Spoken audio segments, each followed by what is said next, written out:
तुलसी और भगवान की कृपा माइनस सच्ची भक्ति की कहानी। एक छोटे से गांव में रामू नाम का एक गरीब किसान रहता था।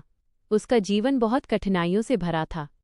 दिन रात मेहनत करने के बावजूद भी उसके घर में कभी सुख समृद्धि नहीं आती थी।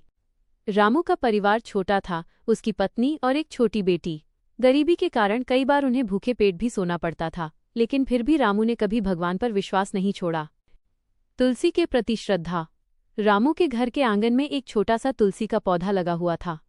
उसकी पत्नी रोज सुबह उठकर तुलसी को जल देती और दीप जलाकर उसकी पूजा करती।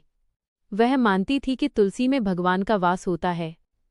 रामू भी रोज तुलसी के सामने हाथ जोड़कर कहता, हे प्रभु, हमारे घर पर कृपा बनाए रखना। कठिन समय की शुरुआत। एक साल गांव में भयंकर सूखा पड़ गया। खेतों में फसल नहीं हुई। रामू की सारी मेहनत बेकार चली गई। घर में खाने के लिए भी कुछ नहीं बचा। रामू बहुत परेशान रहने लगा। वो सोचता, इतनी मेहनत करने के बाद भी भगवान हमारी मदद क्यों नहीं कर रहे। विश्वास की परीक्षा। एक दिन रामू बहुत निराश होकर बोला, अब पूजा पाठ से क्या फायदा। अगर भगवान होते तो हमारी हालत ऐसी क्यों होती। उसकी पत्नी ने शांत स्वर में कहा, ऐसा मत कहो। भगवान हमारी परीक्षा ले रहे हैं। हमें विश्वास नहीं छोड़ना चाहिए। भक्ति का दीप। अगले दिन भी उसकी पत्नी ने हमेशा की तरह तुलसी को जल दिया और दीपक जलाया। हालांकि घर में खाने के लिए कुछ नहीं था, फिर भी उसने भगवान का भोग लगाया। रामू ये सब देखकर हैरान था। भगवान की लीला। उसी दिन दोपहर में एक साधु उनके घर के दरवाजे पर आए। उन्होंने कहा, बेटा, मैं बहुत भूखा हूँ, क्या मुझे कुछ खाने को मिलेगा।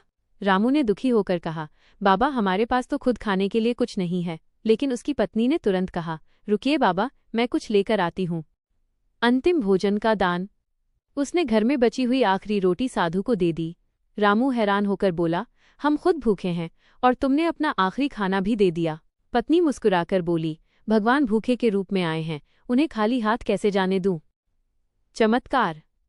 साधु ने रोटी खाई और खुश होकर बोले, तुम्हारी भक्ति और दया से मैं बहुत प्रसन्न हूँ। उन्होंने आशीर्वाद दिया, आज से तुम्हारे घर में कभी कमी नहीं होगी। यह कहकर साधु वहां से चले गए। कृपा की शुरुआत। अगले ही दिन एक चमत्कार हुआ।